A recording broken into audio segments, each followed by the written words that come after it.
Good evening and welcome. My name is Sarah Kiskadden-Bechtel, and I'm the Program Director of the Completed Life Initiative.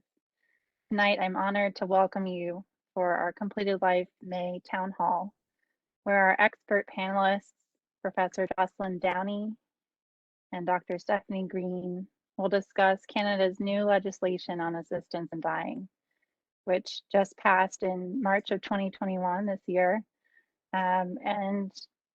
Both Jocelyn and Stefanie will be having a conversation about the legal and medical perspectives of the implications of this new law.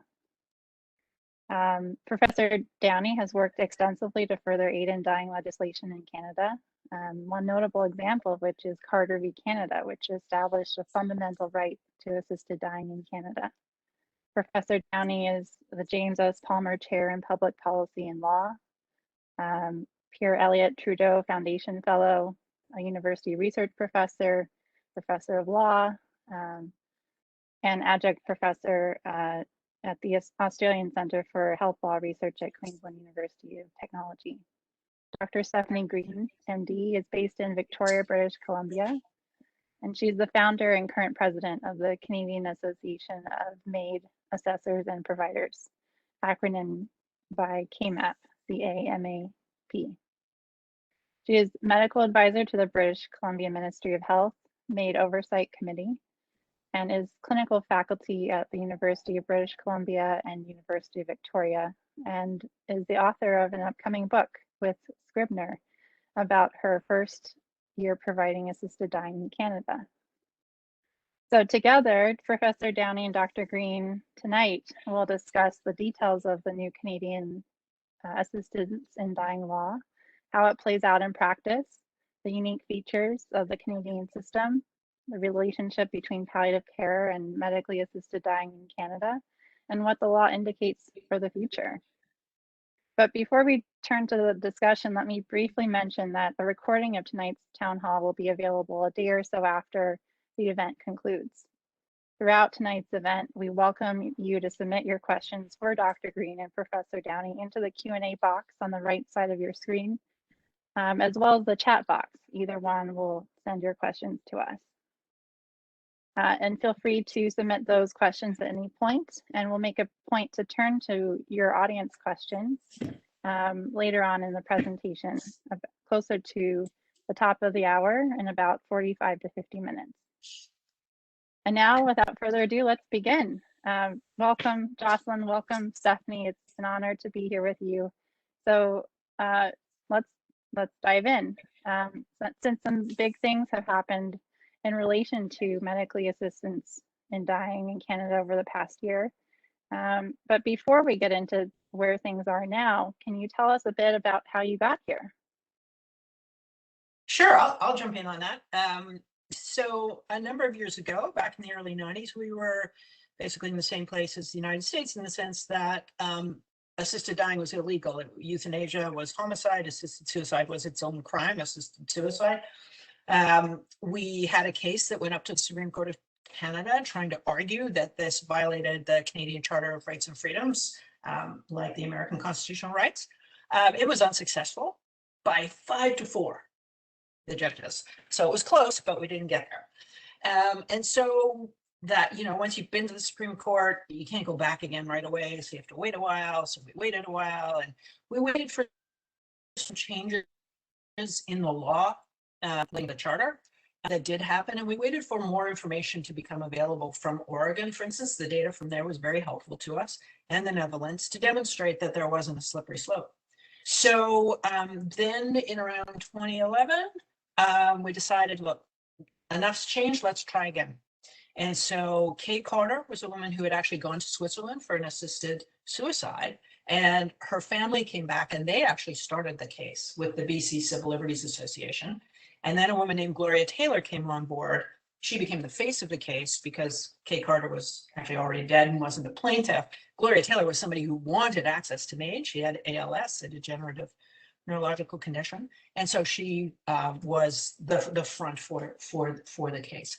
And this is known as the Carter case, and we were successful at trial. So a different result than from the early 90s case called Rodriguez. It was found, the prohibitions on assisted dying were found to have violated the charter. They violated Section 7, which is the right to life, liberty, and security of the person, and Section 15, which is our equality provisions. One at trial, phenomenal, incredible judgment. It's really worth reading for people. It's long, but it is beautifully written and it's very powerful. We lost the Court of Appeal on what is basically, in a sense, a technicality, so I won't go into that at all. Went up to the Supreme Court of Canada, and having lost 5-4 in Rodriguez, we won 9-0 in Carter, because the law, the charter that we were able to rely on, the provisions in the charter, and the understanding of the provisions in the charter had changed such that, and the evidence about the world had changed such that the Supreme Court of Canada said, no, this is unacceptable, struck it down, gave the government a year to figure it out, regulate if they wanted to regulate.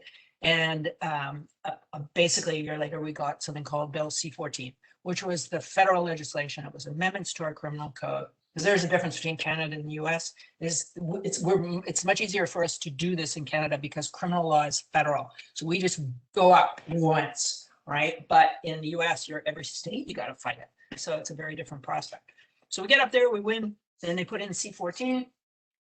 Shockingly, they actually narrowed the access to MAiD that we won in Carter. They said, okay, you have to have a grievous and irremediable medical condition, which is what Carter had said. But they said, here's what it means. And they had 4 criteria of what it meant. You had to have a serious and incurable illness, disease, or disability, be in an advanced state of irreversible decline in capability, be experiencing enduring and intolerable suffering that can't be relieved by any means acceptable to you. And here is the kicker, your natural death has to become reasonably foreseeable. And that was the narrowing. While it was being debated in Parliament, we're up there, we're yelling, we're screaming, we're like, this is unconstitutional, that's the charter, we won in Carter, don't take away rights. We lost, they passed it. But within 10 days, the exact same team that had argued Carter was back in court in a case called Lamb, saying what we said we would do to them, which was, we will have to challenge this. It'll be a charter challenge to what you've just put in because you've narrowed it. And so that case started. Then there was a case called Truchon in Quebec. It started later, but it got heard sooner. So what happened in Truchon was it was 2 people who had degenerative conditions, disabilities. Their natural death was not reasonably foreseeable though. So they challenged it. They said this violates their charter rights. Big case, Truchon, big decision comes out. Again, read the decision. It is a really great decision. It's again long, but very interesting. Goes through all the evidence. And the judge said, yeah, this law violates the charter, and struck down the reasonably foreseeable criterion, and also a piece of the Quebec legislation, which we can come back to later. It's a little bit of a complication, but they said you had to be end of life, struck that. And then the government said, okay, we're not going to appeal this. We're going to fix this. They took a while. We had an election. We had a pandemic. It took longer than it was supposed to. About 4 extensions, but they eventually got it done. And that's what you pointed to, March 2021, something called Bill C-7, which changed the law. That is the path that got us to today. In a nutshell. In a nutshell. Wow, what a journey. Thank you so much for that backstory. So now that we're at this point where Bill C-7 is now law, tell me a little bit about the current eligibility criteria for assistance in dying in Canada for any adult individual over 18 years of age. What does it take to become eligible for assistance in Canada today? So as you said, they have to be 18. So the idea is you have to be an adult. You have to be eligible for government-funded health services. This is designed, I'm sorry to say that you all can't come up north of the 49th. There's no tourism for MAiD. You have to be here. You have to be capable of making decisions with respect to your health. Have to be making a decision that is voluntary, so it is not exposed to any kind of coercive forces from outside. You have to give informed consent to MAiD, and you have to have been informed about all the alternatives available to you And the law actually expressly says, including palliative care. I mean, that would be assumed, but they put it in the law to make it's for emphasis. So you meet all of those, and then you have to have a irremediable medical condition. And now that only means 3 things instead of 4.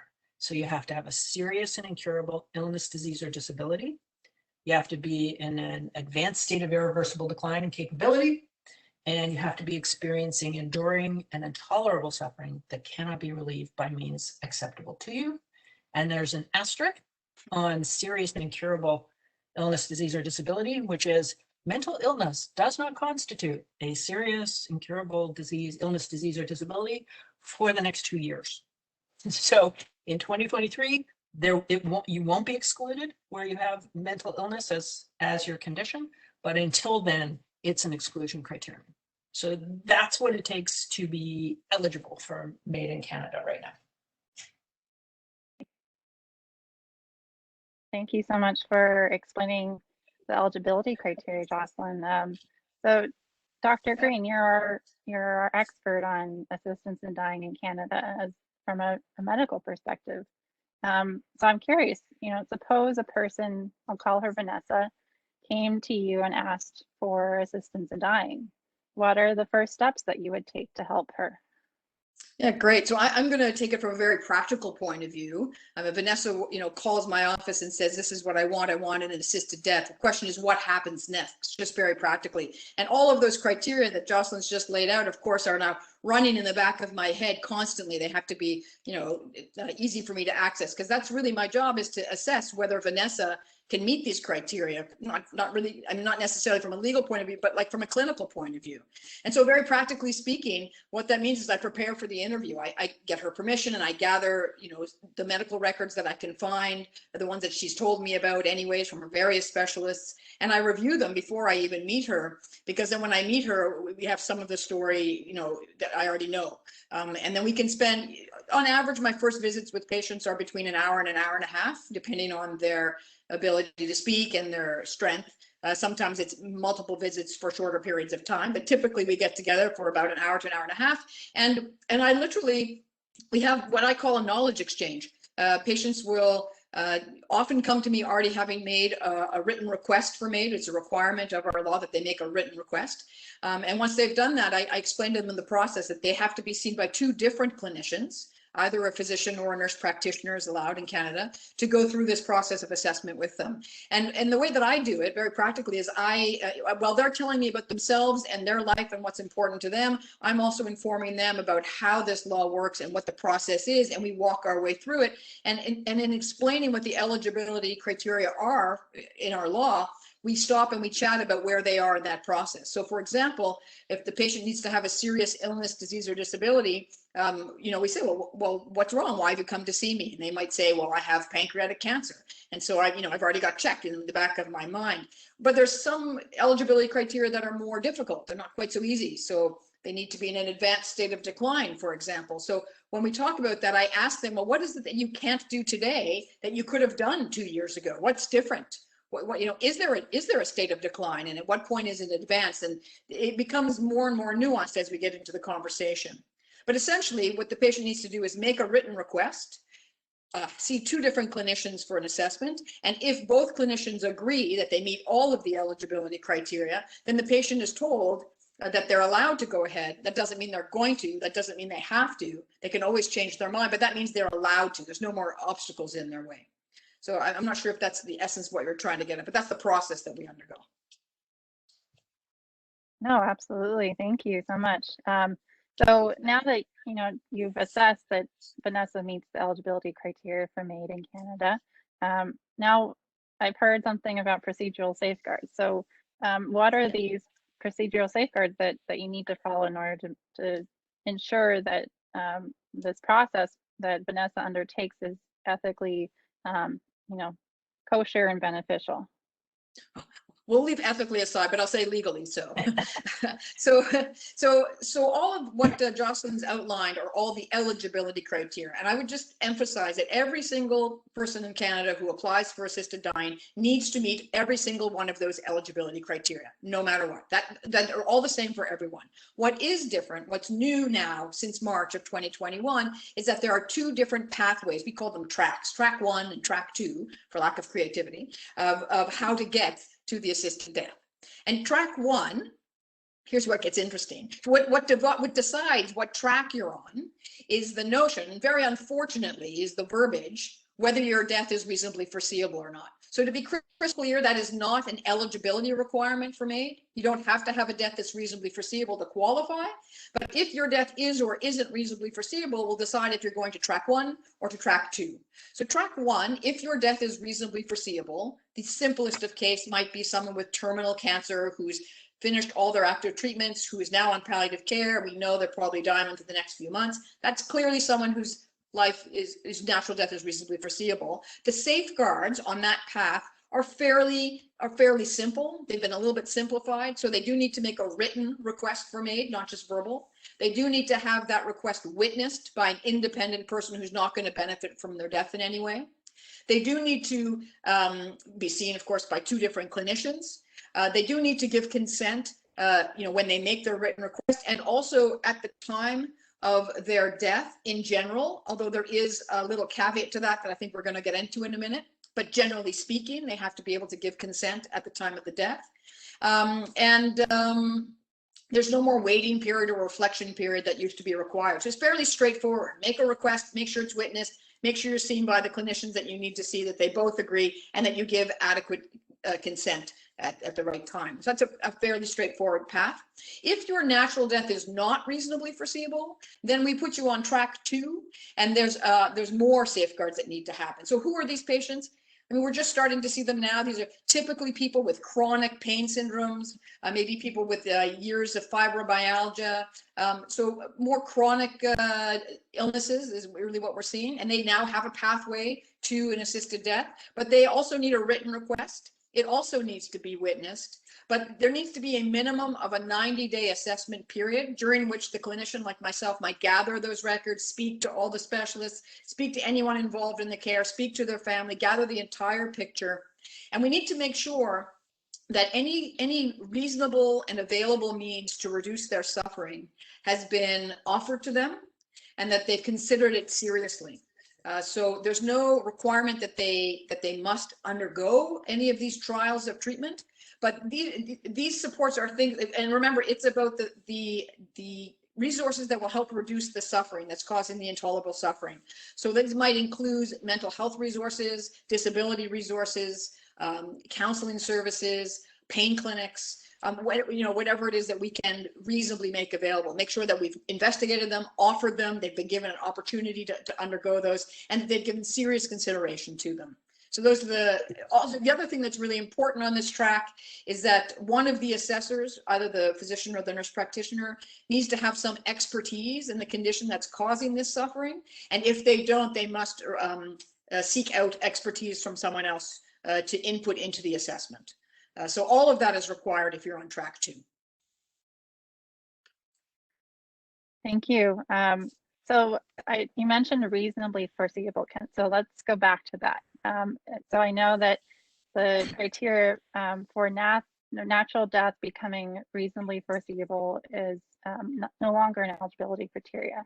But as you said, it determines which set of procedural safeguards you have to follow, track 1 via track 2, or track 2 rather.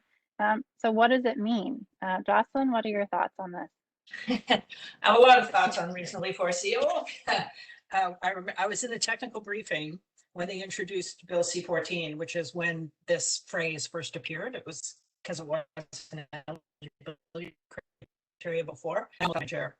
First of all, because it was there and it was narrowing things. But second is because what does that mean? Who knows what that means? And then we started talking to each other, and of course, no clinician knows what it means. I mean, lawyers, we go and we're like, okay, reasonably foreseeable. I'll go back to my tort law days. Maybe I understand what it means. Clinicians don't know what it means. So we've been through a process of figuring out what it means. And it's really important to understand that it does not mean terminally ill. It does not mean that you have a prognosis of 6 months or 12 months. So this is a big difference from the United States and Australia. It means, I would argue, it means one of two things. One is sufficient temporal proximity. So close that you're close enough to death. How close that is can be a matter of years. Or you are on a predictable trajectory toward death. So I know how you're going to die. So that one, of course, can be many years out, because one thing we had was the Minister of Health at the time actually conceded that on the date of diagnosis with ALS, for instance, your natural death would be reasonably foreseeable. You wouldn't meet the other criteria yet. You're not in an advanced state of decline, experiencing suffering, but natural death is reasonably foreseeable, which means it's about being on a trajectory toward death that we know how you're going to die. So now you can distinguish. You can say somebody who has ALS or Huntington's or Parkinson's. That's not reasonably foreseeable.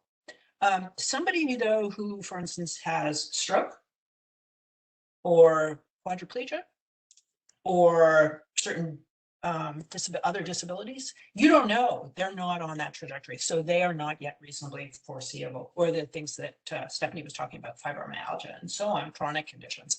You don't know what it's going to be, so they're not yet reasonably foreseeable. So the shorthand that we use is sufficient temporal proximity or a predictable trajectory toward death. And that's what it's come to mean. And one of the things that was very important when they introduced this new law was to get clear that they're not changing the meaning. Because of course, once you have to go to track 2, it's a much more onerous process. So we didn't want people losing rights that they had under C14 through C7. And the government made it clear and stated explicitly, it means what it's come to mean. So it means what I just explained. Thank you for elaborating on that. So Stefanie, in your experience as a medical provider of MAiD, how do you know if someone's natural death is reasonably foreseeable? Well, that's a great question. It's a little bit like asking me if I know how to do my job, but I mean, in essence, what it takes is it takes a knowledge of the illness itself, a certain knowledge. You don't have to be an expert in it, but you have to have an understanding of what's going on medically. And I think you need to have an understanding of the patient, and you need to have an understanding of the patient as a whole, not just this illness, because you have to take into account multiple other factors. It's different if the patient is 49 or if the patient is 92. There are different factors involved. There are elements of frailty involved. There are elements of other illnesses, heart disease, lung disease, liver disease, that may not be necessarily the illness that brought them to me for assisted dying, but that do play into the reasonably foreseeableness, or whatever the word is, of their natural lifespan. So you need to know. So basically, what I need to do is have a good knowledge of the illness that's brought them to me, their general medical condition as well, and as well as who they are and how they've lived and their complete situation. So you need all of that to make this kind of decision.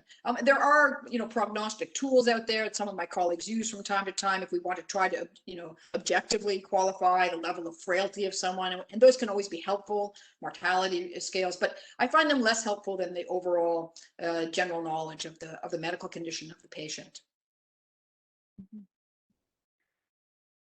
So you mentioned prognostication. It sounds like there's a high level of uncertainty here, and maybe that's the wrong focus. But it sounds like unbearable suffering is a significant underlying theme here, whether natural death is foreseeable or not. So Stefanie, would you mind please elaborating on what comprises unbearable suffering for patients you've worked with? In your experience, how do patients get to that point of acknowledging that their suffering is now unbearable and then acting upon it?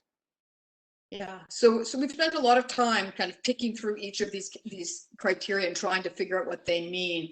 The interesting thing about the requirement that patients have intolerable and enduring suffering is that everybody pretty much agrees that that's a subjective call, that it's really up to the patient. I mean, I think I would maybe take a step back and emphasize that pain and suffering are very different, right? People don't often come to us because of uncontrolled pain. We have really good palliative care services that often do that. So suffering something different, right? Suffering is a very personal experience. It's more of the story about how you experience your pain or your other ailments. Pain is the pinch, right? But suffering is taking into account all of your history with pain in the past and what your fears are going forward, and a number of other factors that play into how you experience your condition. So suffering is a very personal issue, and the community of providers recognize that. So that suffering is really up to the patients. It's not for me to say what causes suffering in you. That might be very different based on our experiences. It's also not for me to say how much of that suffering you can endure before you decide it's intolerable. Because I can have two patients with the exact same situation, both of them 92 with the same diagnosis, both of them suffering intolerably and asking for MAiD. But one of them might say, I need this now, please come help me soon. And the other one would say, I need this now, please come help me soon, but my great-granddaughter is due in 2 weeks. I want to hold that baby once, and then I want to have MAiD. And so it's not for me to determine really at what point that A, they're suffering, and B, how much they can endure. So it's one of the few elements that's flipped backwards. And so I trust my patients. Now it has to be reasonable, of course. It can't be extraordinarily odd in some way, but it's really up to the patient in truth. And I find that patients know. Patients often ask me, how will I know when it's time? And the easiest answer for me to say is you will know, because if you're not sure, it's not time, right? I mean, if you're not ready to pick up the phone and say, oh my gosh, it's now, then it's not now. It's not intolerable. And so I tell patients to trust themselves, trust their instinct. Absolutely. So at the Completed Life Initiative, we really look at what it means to live a completed life, and that how that can be so particular to each person, in honoring the dignity and the values that every person lives throughout their life up until the very end. So I'm wondering, how does this eligibility criteria in the Canadian system relate to kind of the big tent idea of the completed life? The ability, at least we define the completed life as the ability of a person who is of sound mind to choose a means of self-determination. So my question to you is, how far along is Canada from allowing MAiD for the completed life? What are your thoughts? I think I'm going to jump in first. I'm sure Jocelyn will have comments. I think the notion of someone who is competent, who stands up and says, I am done, my life is over, I have finished contributing to society, I think I'd like it to end. We're not there. I don't believe that's the intention of our law to ever get there. It's my impression. It's certainly not there now. Because there is this kind of grounding, there are several eligibility criteria, and I think from the Supreme Court case forward, there's always been an element of suffering that needs to be present. I think that's really a core. And I think that you could say, someone might say they're at the end of their life, they've completed their life, and the notion that they must continue might cause some suffering. You could start to argue that notion, but there's also this other eligibility criteria that they've added in Canada about an advanced state of decline in capability. And I think our recent change in legislation has really put a spotlight on that particular criteria, where maybe it was the forgotten cousin before. And there's some question about, is that also a subjective matter? Because if you believe an advanced state of decline is purely subjective and up to the patient to say, I am no longer functioning well, I'm in a state of decline, you could probably argue that when they feel their life is complete, that they might find a way to meet these criteria. Most clinicians don't go in for that. I mean, most of us feel that when the law says the patient must be in an advanced state of decline and capability, that's a clinical assessment that's based on their functionality, based on who they were before compared to now, so always individualized, but that there is a requirement of decline in function that's not just minor. It's not just because they say they're ready. There's still a requirement of a significant clinical decline. And so I think as long as that's present, in my view, the notion of a competent individual to simply say I'm done is probably not going to meet our legislative requirements. And I'm not convinced that that's really going to change. That's my view from here. But I'd be curious to see if Jocelyn has anything different to say. Yeah, so I would add on the requirement of the serious and incurable illness, disease, or disability, which I think also is a barrier for the pure completed life. If you don't have that, then you also don't qualify. I agree. I mean, it's not within our law right now, and I don't see an appetite for law reform to get us there. I don't think that, I mean, what the government is looking at now, and we'll come to talk about the future, there are going to be some changes, I think. They're certainly not talking about that. And I have heard no rumblings with respect to charter litigation, for instance, that would try to strike all of the criteria. I don't think that would actually get very far. So I don't see completed life coming in Canada. I think we'll talk about other ways of ending your life that are probably going to become more common, better understood, better managed, I hope, than MAiD for the completed life. I would add one thing on to what Stefanie said. I agree that that the assessment of the decline in capability is a clinical assessment, but I think one thing people need to recognize is, and Stefanie recognizes, I just didn't say it aloud, is that capability is a very broad term, right? It is not just your physical ability. So for instance, somebody who spoke 5 languages and now only speaks 1, I would say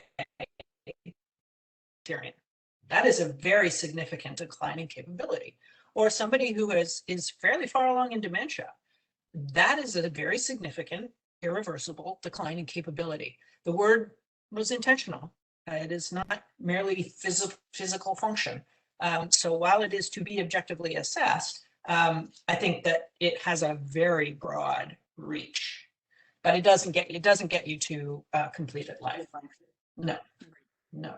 Where you may find you get completed life, it's pretty close, but it would be because I think maybe you can tell me if I'm wrong. My speculation would be that a lot of people who are in the completed life category for you are actually quite elderly, very frail, and so they might qualify not on a condition that we say you can have MAiD for a feeling you have a completed life, but rather they may actually qualify because you can qualify under frailty. Absolutely, you can. It is a serious and incurable illness, disease, or disability, and then when you're 95, you can pretty tick them off, and you would have to then be making the claim that you are suffering, though. So it'd be what Stefanie pointed out. Maybe the completed life is the cause of your suffering, but you would need to articulate. You'd need to be willing to say aloud, "I actually am experiencing intolerable suffering," as opposed to a pure autonomy-based argument, which is, "I have a completed life. I'm perfectly content. I am not suffering." But then that is, I am done. So that's not where we are. And interesting, I think there is a little tangent here. There is some sense of overlap, like you say. I think frailty is very clearly an illness that can qualify for MAiD. But now that we have this track 2, where you don't have a reasonably foreseeable death, for example, I saw someone this morning who I've been following for a couple of years. She's never qualified because her death was not reasonably foreseeable. She's an 80-year-old woman with MS, but it's very slowly progressive. But she has a number of other illnesses, terrible arthritis and things. And the combination of the two plus her age is making her really have a significant advanced decline in function. And she keeps, now that she knows there's a pathway, she would like to access MAiD through this track 2 and tells me this morning, look, I have a serious illness. I'm in an advanced state of decline. I can't function. It is irreversible. I am suffering intolerably at the thought of where, if I fall, what's going to happen to me. And I'm sitting there this morning thinking, she's functional enough to get her own meals into her if someone delivers her groceries and make sure that they're in a safe place. So somebody might, have a debate with me about whether it's an advanced state of decline or not. But if I, use it, the barometer of who she was 2 years ago compared to now, I can see where this starts to get a bit blurry. And she sits there and says to me, look, I know that I am done. I have completed everything I want. I'm no longer functional the way I'd like to be. And in some sense, it sounds a little bit to me like the completed life argument, although she has a number of other issues that might get her onto track 2. So I think we'll see some blurring. Thank you. So I'm just curious, are there other options to for people in Canada to pursue a completed life. On this program, we've had many people talk about voluntarily stopping eating and drinking. Is that also an option in Canada? What's your take?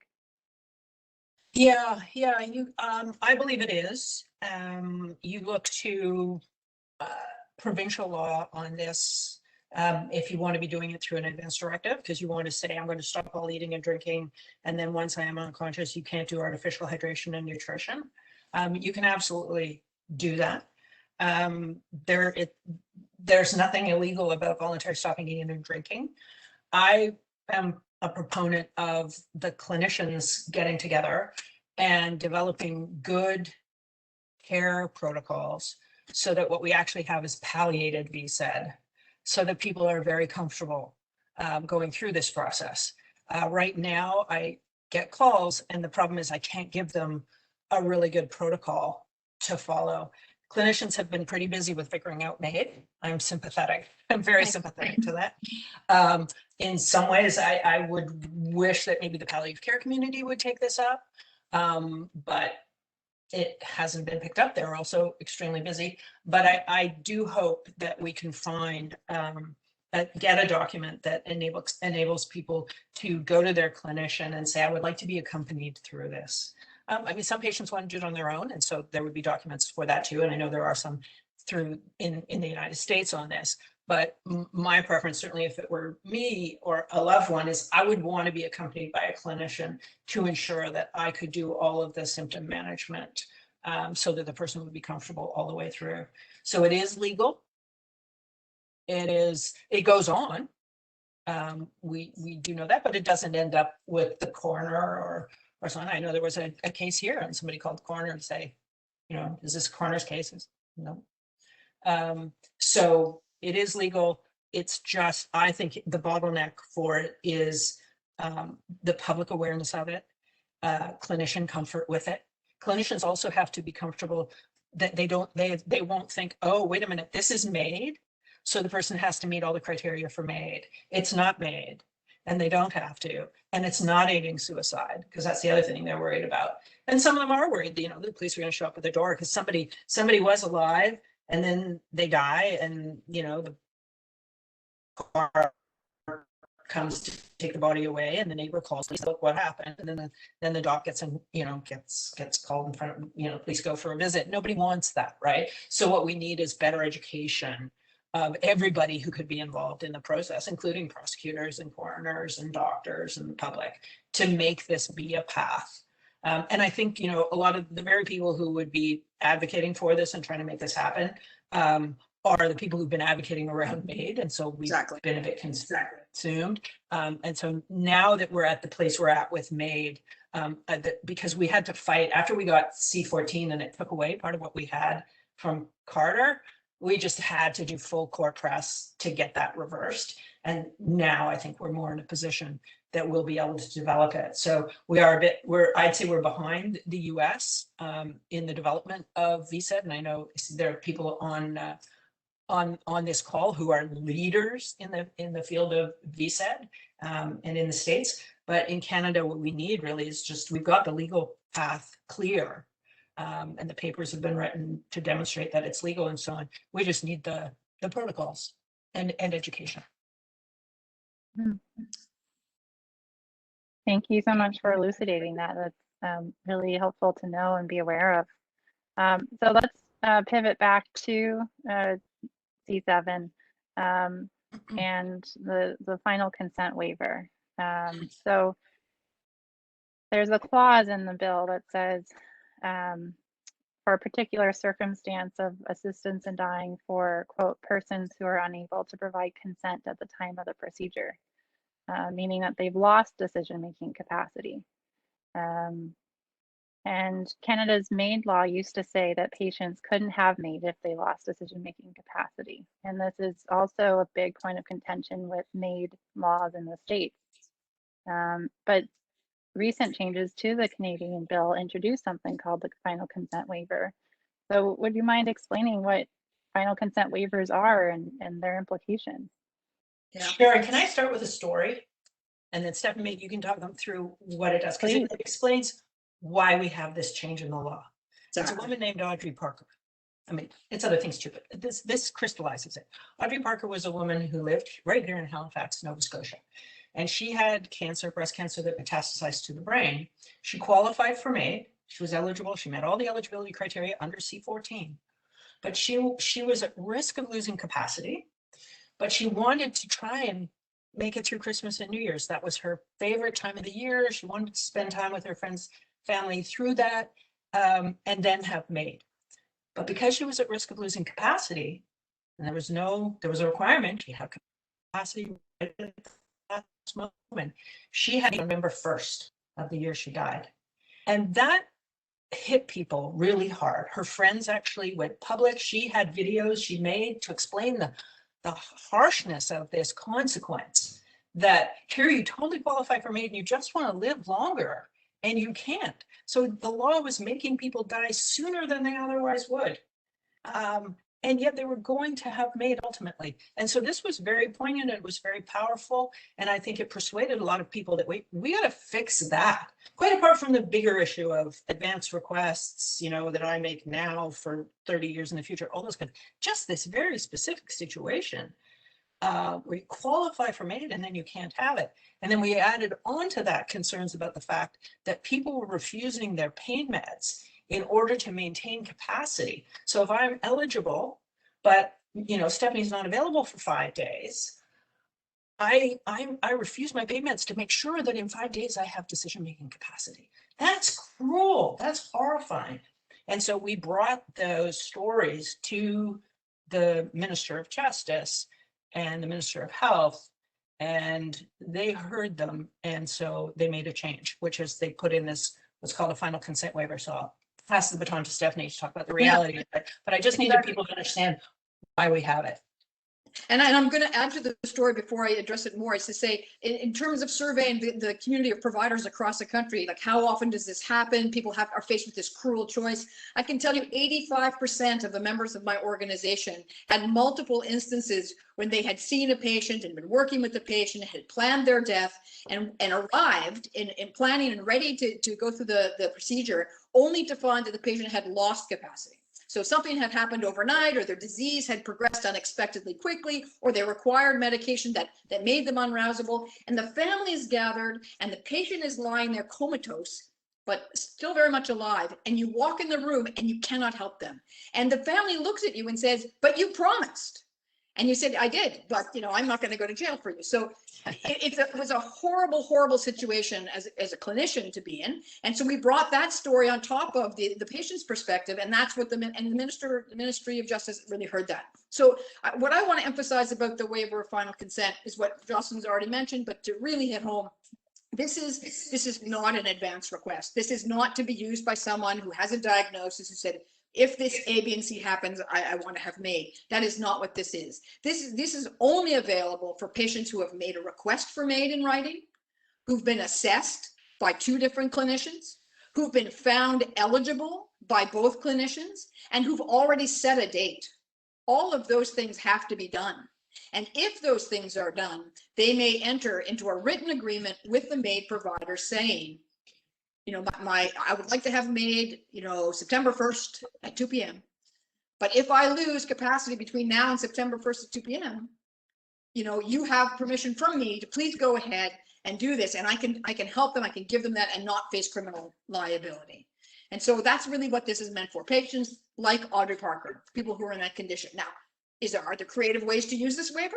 I'm sure there will be, and I'm sure we'll talk about them. But that's really the essence of what this waiver of consent it is. Thank you. So you mentioned for those, you mentioned very clearly, you know, what the final consent waiver looks like. But I just want to clarify, you know, for patients with a diagnosis of early onset dementia or even Alzheimer's disease, you know, those are significant circumstances where they lose capacity.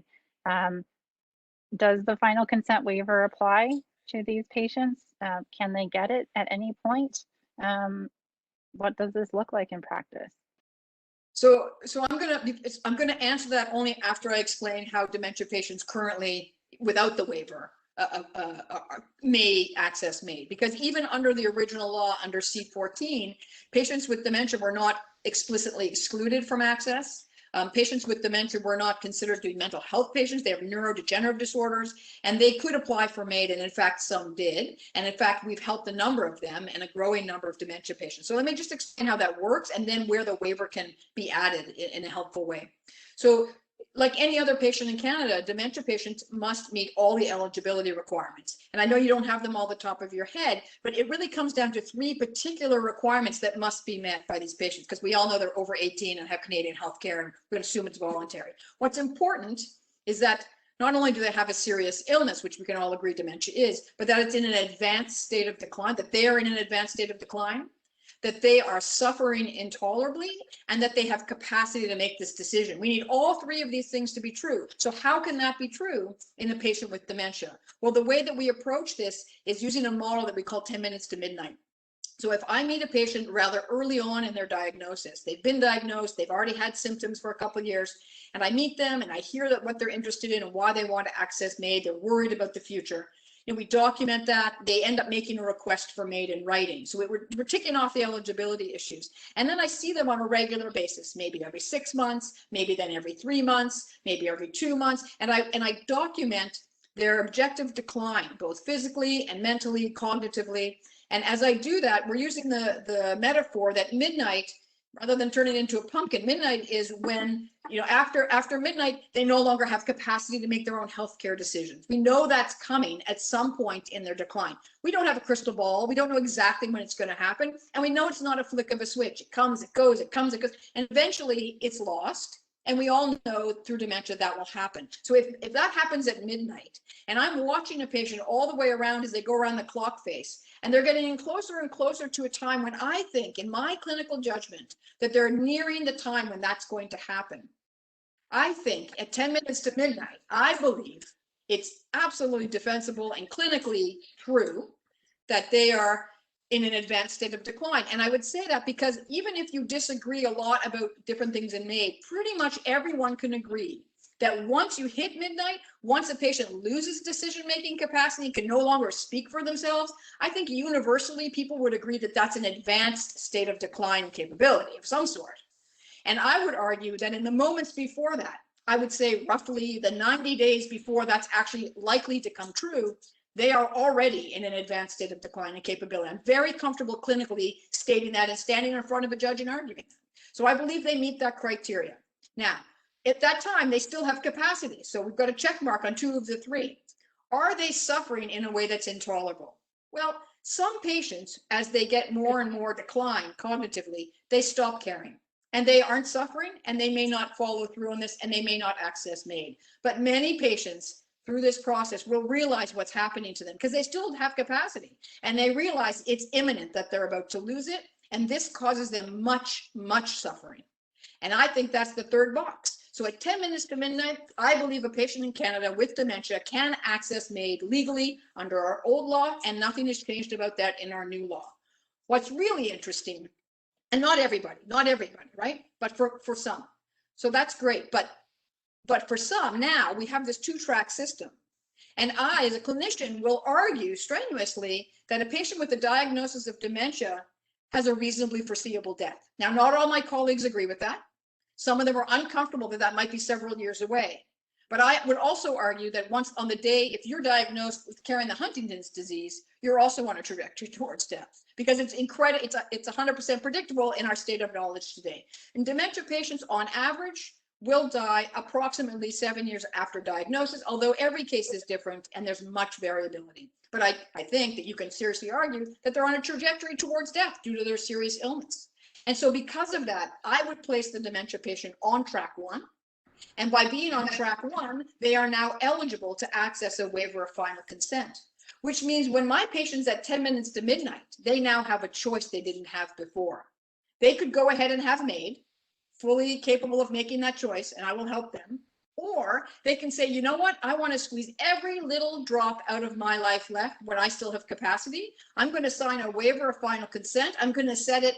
You think I'm going to lose capacity in 3 months. I'm going to set it 3.5 months in the future. And if I lose capacity between now and then, you can go ahead and help me. And if I don't lose capacity, I will still be the master of my own ship. Thank you very much. And so by this way, people don't have to die a little earlier than maybe they didn't want to, like Audrey Parker had to, and maybe our dementia patients no longer have to either. Was this the intention of the waiver of final consent? Perhaps not. Is it totally kosher? Absolutely. My legal scholar friends tell me it is, and it makes perfect sense. So this is now we can offer this to our dementia patients if they're interested. Wonderful. Thank you so much for elaborating. So I just want to turn to 2 more questions before we turn to the audience questions. I know they're coming in fast and furious, so I want to make sure we have enough time to cover everyone's questions. But first, so, you know, in your experience, have you had colleagues who've said, you know, I don't feel like I can offer MAiD to patients? How do providers handle conscientious objection? And what's the referral process like for providers who object? Sure, I'll take the first stab at that. So our legislation explicitly recognizes, supports, and respects conscientious objection. There is no provider or clinician who needs to be involved in MAiD if they don't want to be. That's very explicit, and we all respect that. What is important though, so our law is federal, right? So that's true, but healthcare is administered provincially in our country, and every province and territory has, of course, a professional body, a regulatory body that licenses us and sets professional standards of care, you know, how to act professionally, how not to be rude to patients, what's expected of us in order to maintain our license. And there are guidelines on every province and territory which address things like conscientious objection, which of course apply to MAiD as well. And although they're slightly different in every province, and some are more lenient and some are more strict, overall, there is a professional requirement that even if you object to a certain type of care that you yourself won't be involved in, you may not abandon your patient. You may not sit and lecture your patient for why you don't think what they're doing is morally correct. That's unprofessional behavior, of course, and sanctionable by your licensing board.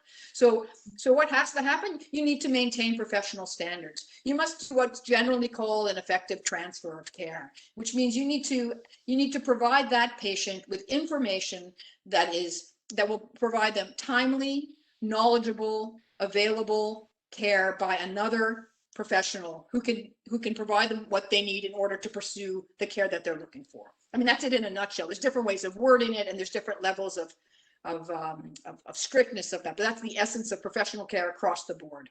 And so in some provinces, that might mean a call to a provincial coordination center that would then take over. And other provinces, it means you must make an official referral. There's a variety of ways that can be done, but professional standards must be maintained. I don't know if you might add something to Jocelyn, but that's the essence. Just the other variable in clinical groups, what will happen is that there'll be somebody who is designated, who volunteers to be the person who takes these patients. And so if somebody comes in and asks somebody who's an objector, it's a totally seamless transition over to this other person. So there's no sense of judgment, negative, harsh judgment.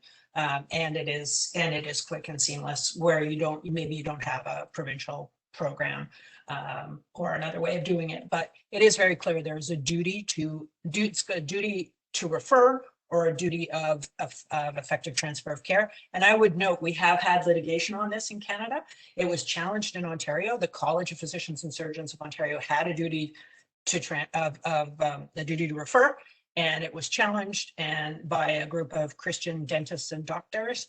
That's the name of their organization. The dentists obviously do not do MAiD in Canada, but that's their organization. They lost a trial. They lost at the Court of Appeal. It was a very, very strong judgment, recognizing that patients, and I love this, it's worth reading because they explain the vulnerability of patients to objectors, right? That it's a barrier to access to care that you are entirely entitled to have, and that the freedom of religion or conscience cannot supersede the right of the patient to have access to this care. And they are vulnerable because they don't have the power to go and find that care by themselves necessarily. So it's a very strong decision, which means I think you know, the question of could this be challenged, and maybe docs will be able to not even have to refer or transfer care. I think the answer to that is very clearly no. So this duty to provide access sounds fantastic, and I'm so glad that those safeguards are in place to really uphold access for patients. So pivoting to the institutional scenario, you know, are hospitals, for example, allowed to say, sorry, you can't access MAiD here? I'll let you Yeah, take that's it. not as settled here. It will, I believe, be litigated. And we can fight it in different ways. And in different provinces, it's going to be different because different provinces have historical legacies of religious organizations providing hospital care. They own the hospitals or they deliver the care. And so BC has some very traditions. Ontario, Nova Scotia, we don't. For instance, everything is under the auspices of something called the Nova Scotia Health. It's one health authority. And while we have a hospital that's called St. Martha's, so you might think it was a Catholic hospital, and it did indeed used to be run by the Catholic nuns.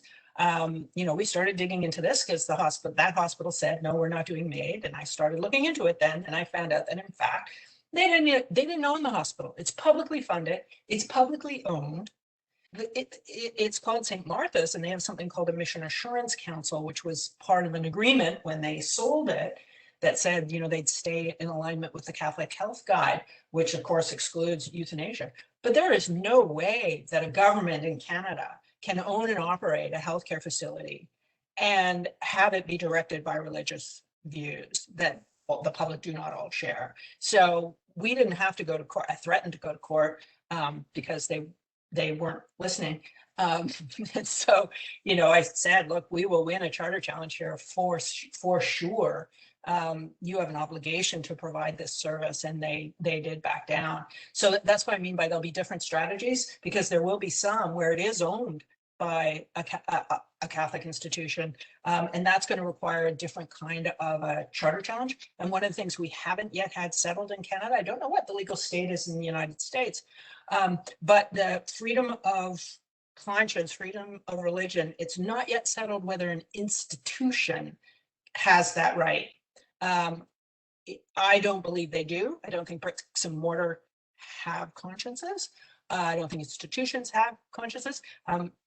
What we know from the Supreme Court of Canada is the community of people that make up an organization have freedom of conscience, but it's not clear that an institution does. So if we continue to have problems, because some of the Catholic institutions in particular have been saying no MAiD, we will have to fight that. The legal academics have been getting their ducks in a row with getting the charter arguments ready and judicial review arguments and so on. And I think that is probably, you know, again, as we're saying, we're sort of consumed with let's get the MAiD law straight first. I think now that we have C7, we're ready to move forward. We're probably within a year or two, we're going to see litigation on this to try and make it clear that publicly funded healthcare institutions cannot refuse to allow MAiD to happen within their walls. If you are fully private, you don't take public money, you're owned, operates as some hospices are. Very few, though, don't take public money. If you're fully private, yes, you get to refuse to do it. But if you are publicly funded, you don't get to say no, and that'll get litigated. But I'm just going to add on there that it's I'll be snarky for a second. As my legal friends like to tell me, that will be litigated, and I believe them, and I believe that it will be successful. But let me tell you what that looks like from the patient point of view.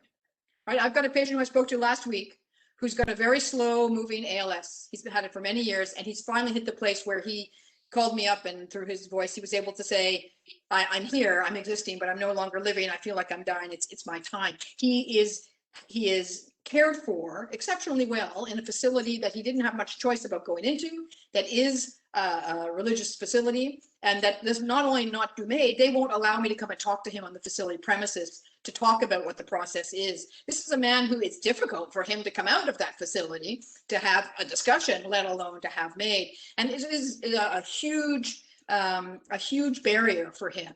He is his family is committed. They have hired the right transport team, whatever, that he's going to come to my office in 2 weeks, and we're going to do what we can to get the paperwork done, to get the information done, like get as quick and as much as we can for him. He will go back to that institution. And if he wants to have MAiD, he will again need to be transferred out. This is very, very difficult for these patients.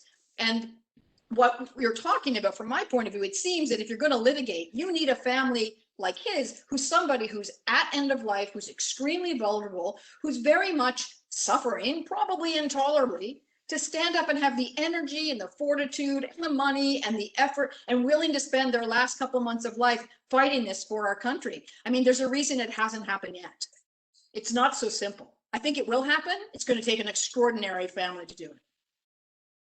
That's all I say. Yeah, and a lot of Thank progress you. around MAiD has been on the backs of individuals. You know, Sue Rodriguez, Kay Carter, Gloria Taylor, Jean Truchon, Nicole Bladu. We need to know those names. Those names. They fought for it. Yeah.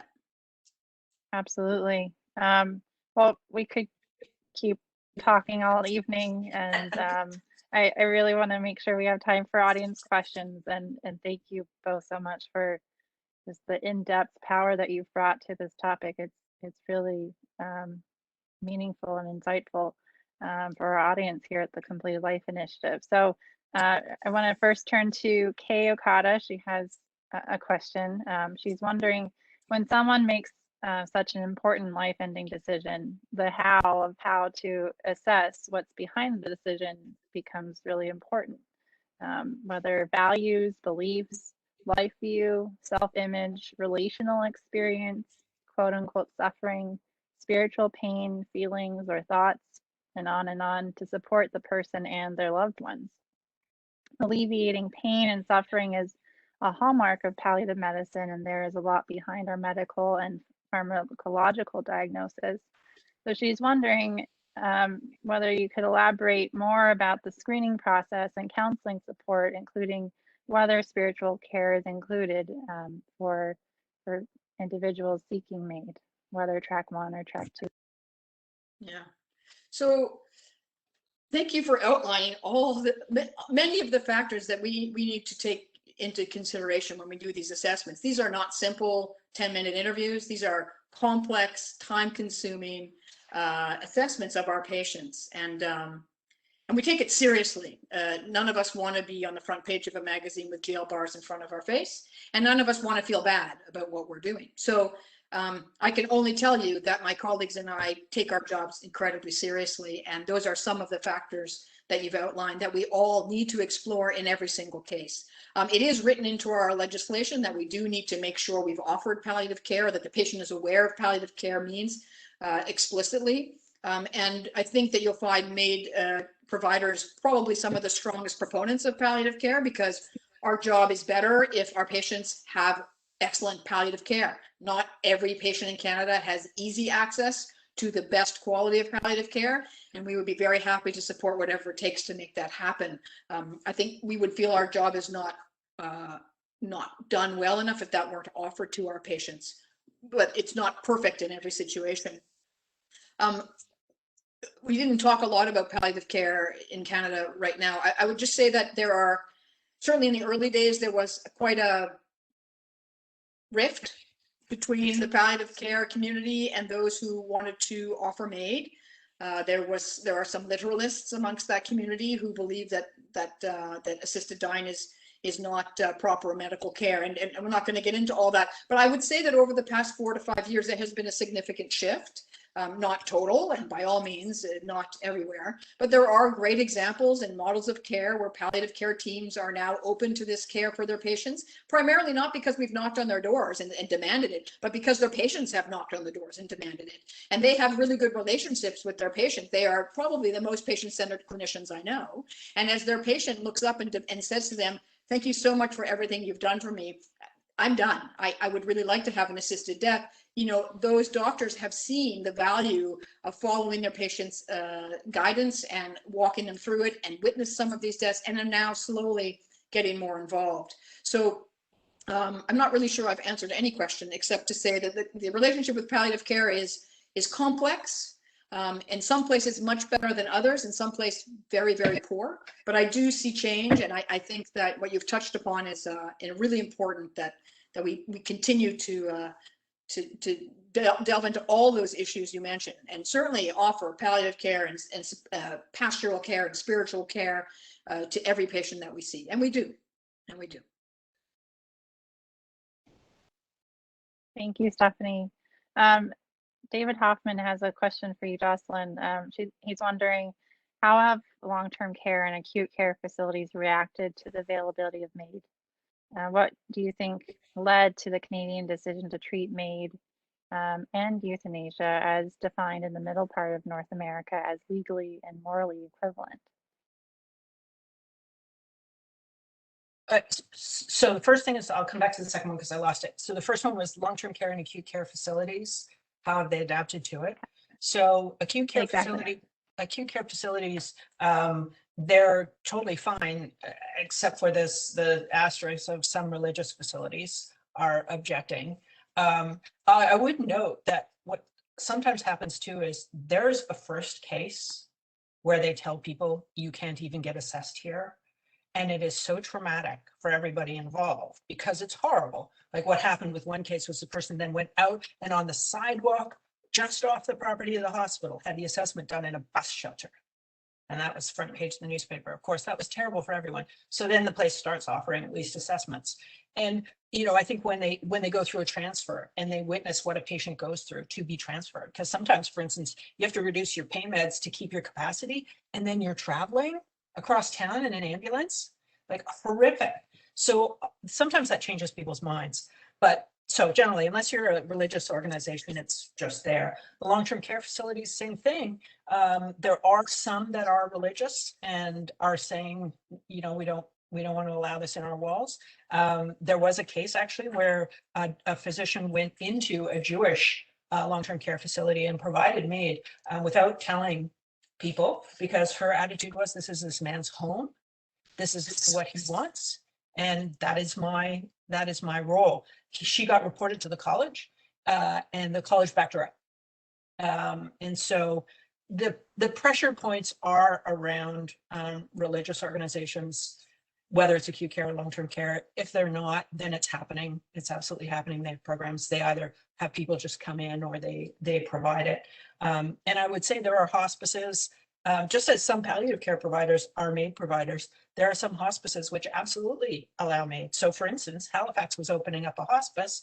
It's the first hospice. And I called them and said, okay, so guys, what are you going to do about MAiD? And they said, you can't make arrangements to come solely for the purpose of MAiD, which I get, but you can have MAiD here. Absolutely. So we're seeing that evolution. So that's the long-term care one. What was the second question? I'm trying to see if I can find it. Sure thing. Sorry, there was a bit of a lag. So the second part of his question was, what do you think led to the Canadian decision to treat MAiD and euthanasia as defined in the middle part of North America as legally and morally equivalent? Oh, so by this, you mean, I stumbled on this because you mean self-administered and provider-administered. So the US only allows self-administered assisted suicide, and we allow both. I think it was, there was an early report. I was a part of it. The Royal Society of Canada put out an expert panel report on end-of-life decision-making, pointed out the reasons why somebody might not be able to self-administer, pointed out that there wasn't any morally significant distinction, and why would you preclude the people from having access to assisted dying just because they're not physically capable of ending their own life. I mean, that's discrimination on the basis of disability right off the bat. And so I think the analysis was these two are grounded in the same core values of respect for autonomy and alleviating suffering. And there is no differential in terms of the kinds of protections that would apply or worries about dangers for people in having the two. And we also, I think, see it very much as a clinical relationship. Probably Quebec went first, and actually that is important to flag. They went first. They went first because the clinicians got together and said, we need to do something about this. This is something that belongs in the context of a physician-patient relationship. And so when you're in that model, then in fact, provider administered is the more appropriate. And in fact, Quebec doesn't even have self-administered. It's not prohibited anymore, but they really don't do it. And self-administered barely happens in Canada for a variety of reasons. But that's why. It's because when we looked at it, there was no moral or morally significant difference between the two. And so we said, well, you should have both then, because it should be up to the patient, which they want to do. So I want to highlight a similar but different question by Ronald in the chat. And I saw Stefanie just responded. Thank you for responding in the chat. So he's wondering, please discuss the use of euthanasia versus self-administered medications. What medications are used and what percentage use either option? So what are your thoughts? Yeah, so to date in Canada, the official data from Health Canada ends at the end of 2019. And at that point, there were just under 14,000 assisted deaths that were reported in Canada. We know there's probably well over 20,000 by now. That data is due out next month for 2020. But at the time, at the end of 2019, when there were 14,000 deaths in Canada, there were 16 that I was aware of that were by oral ingestion, self-administration. So 99.9% of all MAiD in Canada is done by clinician-administered IV administration. I don't see that changing anytime soon. When we look at the Netherlands, where we see they've had both options available for 20 years, the last data I looked at for them regarding this was from 2015, and at that time, 96% of all deaths were by IV administration. So I think that when patients are given these options, there are still some who will very much say, I want to be in control. I want to hold that glass. I'm going to drink that. Thank you very much. And there's a number of reasons why that might happen. And we do still see that, but we see it very, very minimally.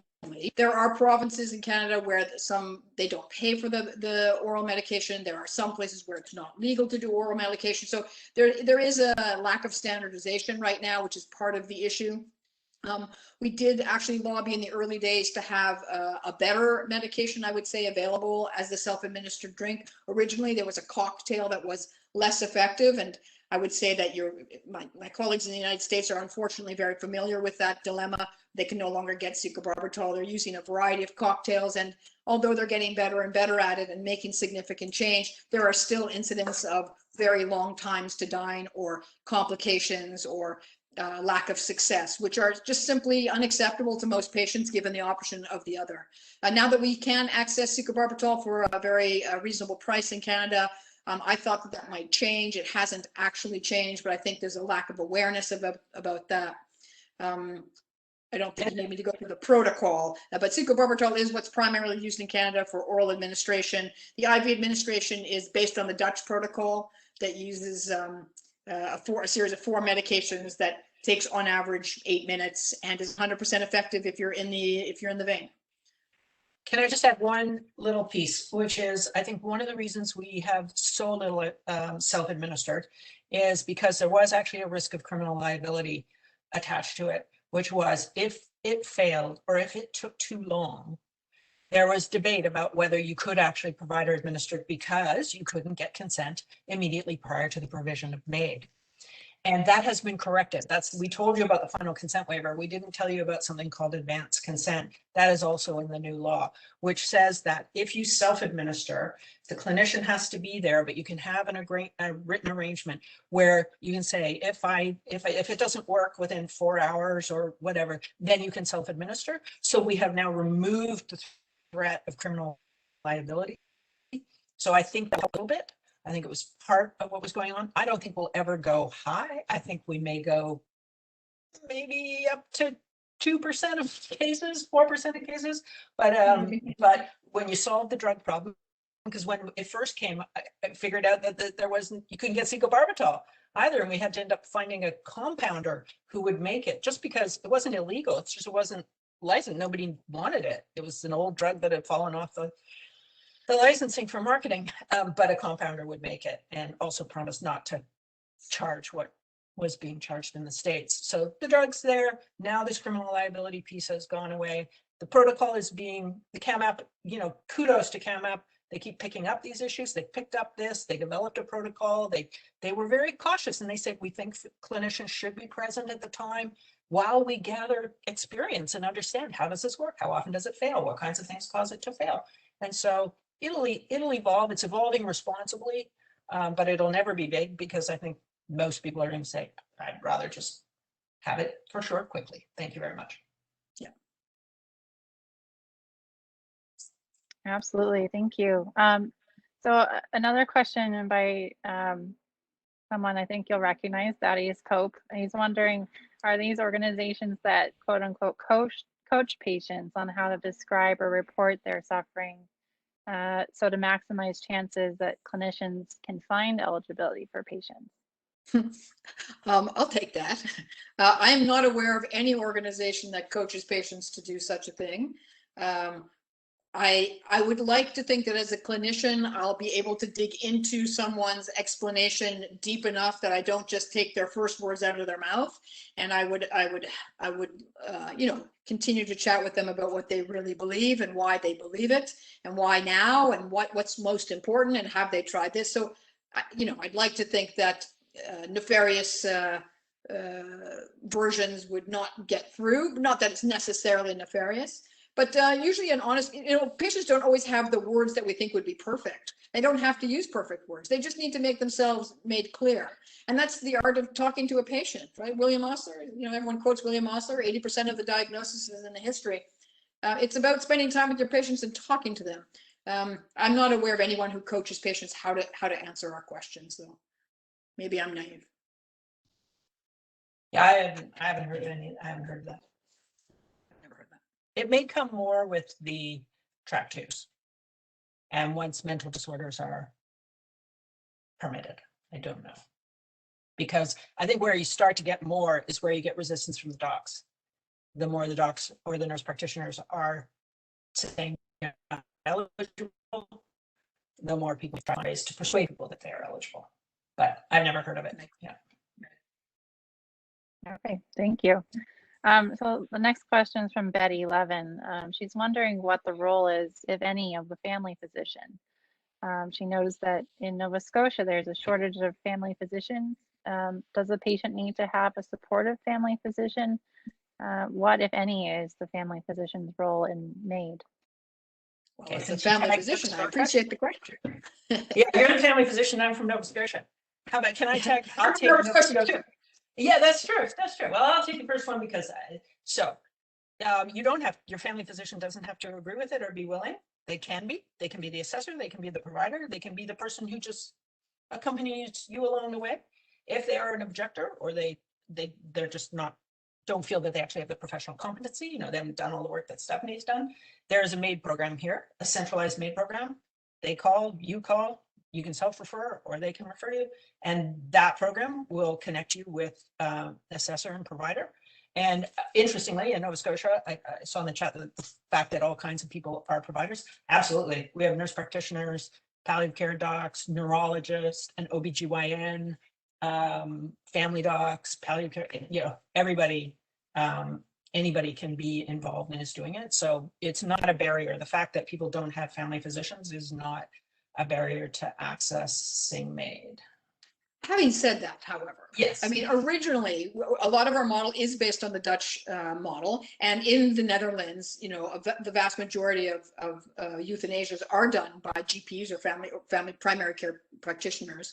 We thought in the early days that that's what would happen in Canada, that you know, primary care practitioners would take up the mantle for their own patients, the patients they've known for years, who've come to them, they'd follow them through their illness, that they would be assessing and then ultimately providing, you know, very few times in their career, but covering their own patients. That is exactly not what happened in the early days and continuing, lest you think otherwise, despite all these titles and all these types of doctors doing this, and they are, there's still not enough providers or assessors in this country. So in fact, especially in the first year or two, there were very, very few of us doing a large and larger amount of MAiD, as opposed to the family docs getting involved. And I think there was a lot of reticence. a lot of just not sure how this works, not sure if I can do this, not sure if I want to do this, not sure how it happens. And then as it started to happen, they started to witness what was happening.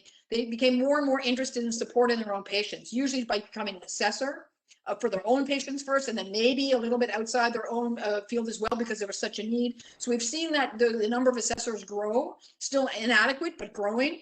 And then some of those, a small proportion, will go on to become providers as well. So I would just reiterate, you don't need to have a family doctor. It'd be lovely if more family doctors did this work. We're certainly seeing many, many more of them doing the assessments, but not necessarily more of them doing the provision yet. Thank you. So we have a couple questions about VSED. So pivoting back to VSED for a moment. The first is from Tim Quill, our clinical advisor here at CLI. He's wondering, would VSED be an option in Canada for persons who are not, quote unquote, suffering sufficiently, but feel their life is completed and they are ready for death? You kind of touched on this when you talked about VSED earlier, but what are your thoughts? Yeah, I think there's Jocelyn covered that. restriction. You can stop eating and drinking, and nobody can force you to eat or drink. You don't go through the MAiD process because it's not considered MAiD. It's not considered assisted suicide. So you would hope that that's another reason I would like for clinicians to be involved in that, is that you then also could make sure that the person has capacity and has explored all the other options, the same kinds of protections that we wrap around somebody who's requesting MAiD, that those would be there to be sure that it's a truly autonomous choice and they've got the options, but not as barriers to access. There's no restrictions.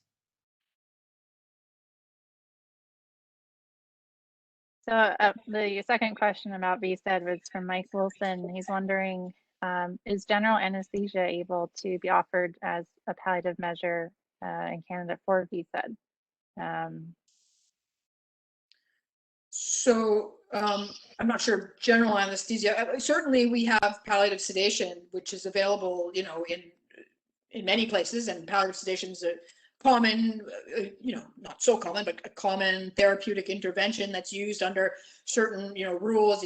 Generally speak, every place has their own rule, but generally, if you think someone's in the last few weeks of their life and they meet certain criteria and you cannot control their suffering in any other way, you may administer terminal sedation, or what used to be called terminal sedation. Now it's called continuous palliative sedation.